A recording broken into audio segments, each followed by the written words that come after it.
Dasein, Escape from Cogito. In this presentation, we will first discuss the Cartesian approach to knowledge, specifically in its continuity with Aristotelian epistemology. We will then note how Descartes takes leave of the Aristotelian approach and sets out in his own method of systematic doubt. Having laid this groundwork, we will briefly examine the famous Cogito ergo sum of Descartes, paying particular attention to three main characteristics. Next, we will see how the cogito leaves us locked in subjectivism. Finally, we find an escape from this subjectivism in the Dasein of Martin Heidegger.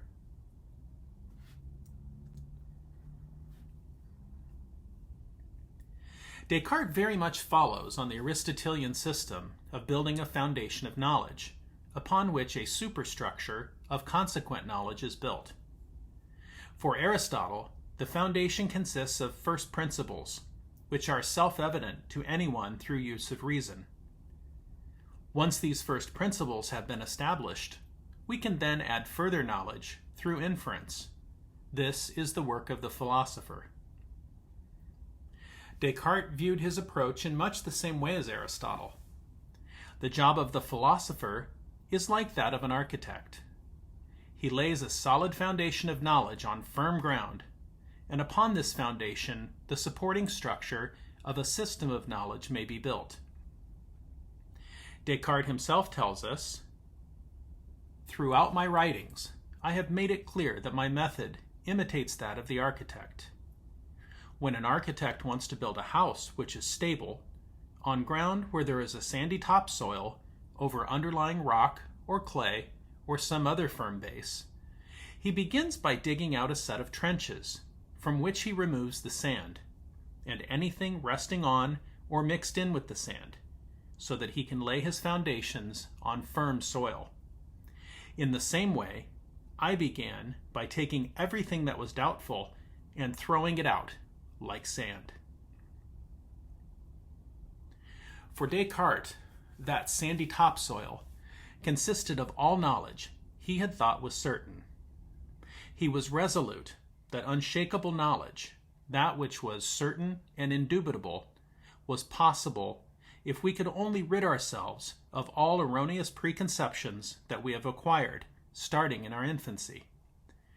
Descartes' approach to epistemology, then, was, quote, "to demolish everything completely and start again right from the foundation," end quote. The method Descartes employed to arrive at this bedrock foundation was systematic doubt. This doubt was complete and extended to all previous knowledge.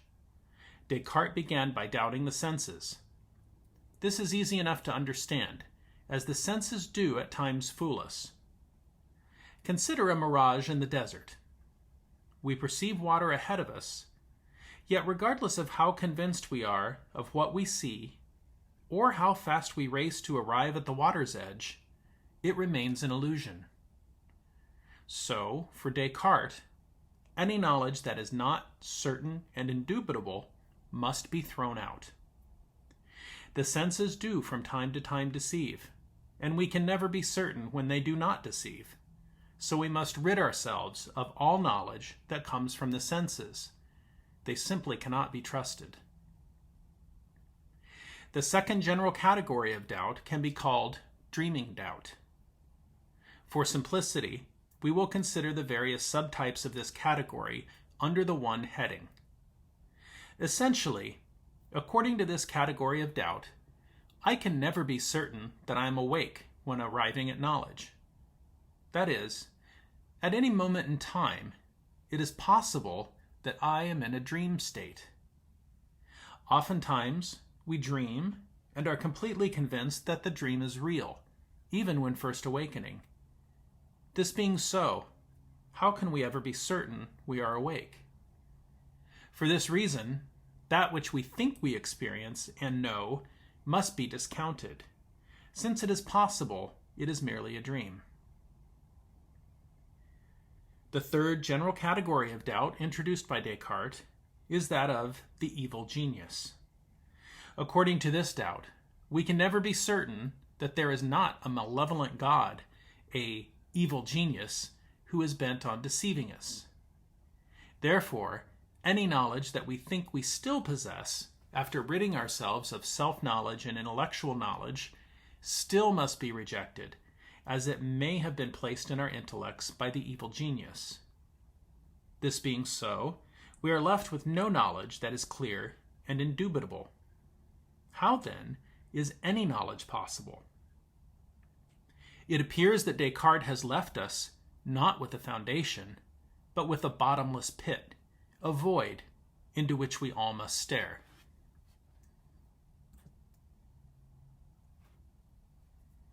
The answer to this is the famous Cogito ergo sum.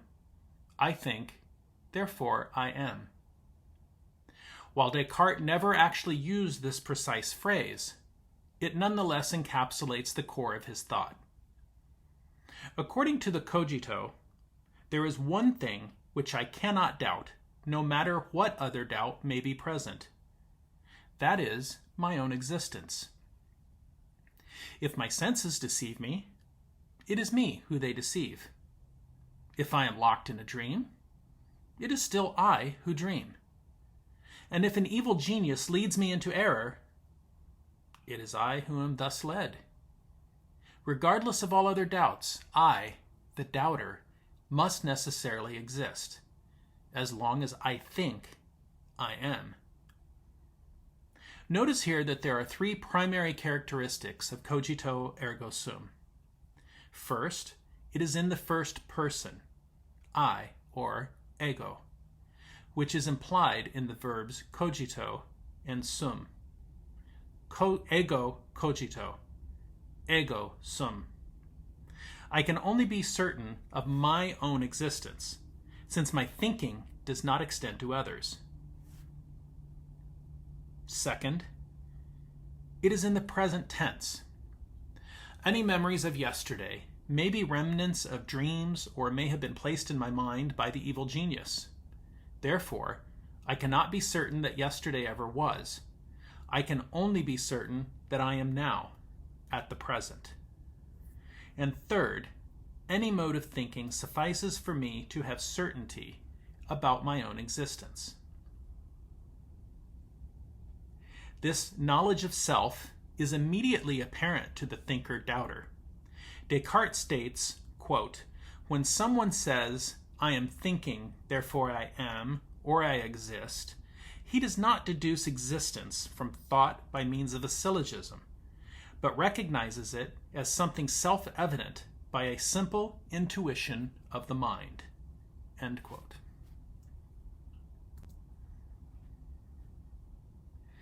The cogito, then, is for Descartes that foundation which is clear and indubitable, upon which further knowledge may be placed. Having this foundation as his base, Descartes then begins to add back knowledge that he previously stripped away through doubt. It must be noted that whether Descartes succeeds in this attempt or not is a matter for debate. This debate, however, is beyond the scope of this presentation. Now, two difficulties are present at this point.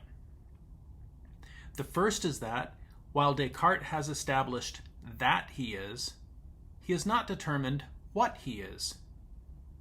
He has placed his focus squarely on the ego, the I, while neglecting the sum, the am.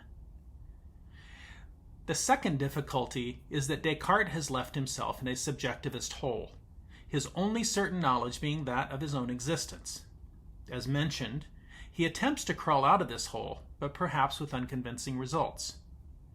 Both of these difficulties may be resolved with the Dasein of Martin Heidegger.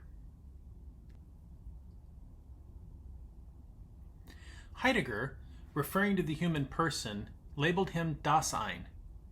This term has many translations and explanations, but perhaps the best description of Dasein is being in the world. According to this view, the person does not and cannot exist without being in relation with the world, specifically without being in relation with other human beings in the world. Another way to think about Dasein is, in the words of Michael Wheeler, quote, a distinctive mode of being realized by human beings, end quote. Heidegger notes that humans are the only beings in the world that can ponder being itself. This turn of Heidegger highlights a key difference between himself and Descartes. Descartes, again, was fixed on the I of existence, while Heidegger is much more interested in the am. For Heidegger, the existence of others is not a question. Inasmuch as I can say I necessarily imply the existence of not I. Two concepts closely related to Dasein are what we can term readiness at hand and present at hand. Readiness at hand means that a thing is known not in isolation or as it is in itself, but only in my experience of it. This knowledge is experiential or relational. This is the type of knowledge we obtain through our interaction with the world precisely as Dasein, being in the world. With readiness at hand, there is no question of subject or object, there is only relation. Conversely, present at hand is a kind of subjective knowledge. Indeed, once Dasein begins to think of things as things, and begins to study the universe to provide an explanation of its observations, it becomes a subject investigating objects. We can think of present at hand as modern scientific inquiry, investigating the happenings around us in terms of cause and effect. To contrast these concepts, present at hand would produce knowledge of, for example, a piano that I might see in someone's home. I can see it, can feel it, and might even hear the sounds that it emits. And this is a sterile, clinical type of knowledge. Readiness at hand would be the knowledge I have of a piano as one who plays it and produces music. I enter a relationship. I am in relationship with the instrument and know it as I only can when I interact with it as piano and pianist. Here we see the second primary difference between Heidegger and Descartes. Descartes begins with the subject and works his way out towards objects. Heidegger begins with the relationship between objects and moves towards a subjective view of the world outside.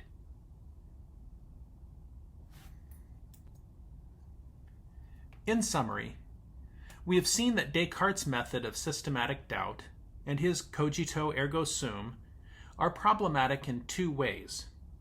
First, I know that I am, but I do not know what I am. Second, Descartes' radical doubt leaves one with the knowledge of one's own existence, but arguably nothing more. This subjectivism, where only the self is known or knowable, is a quagmire that offers little hope of crawling out. Heidegger's Dasein avoids this subjectivism by viewing the person as necessarily in relation with the world. In addition, Dasein responds to the question of what I am, revealing that the ego and the sum are not separate realities, but holds that being is only being in relation. Finally, knowledge of the other is not primarily as other, but as relation with other.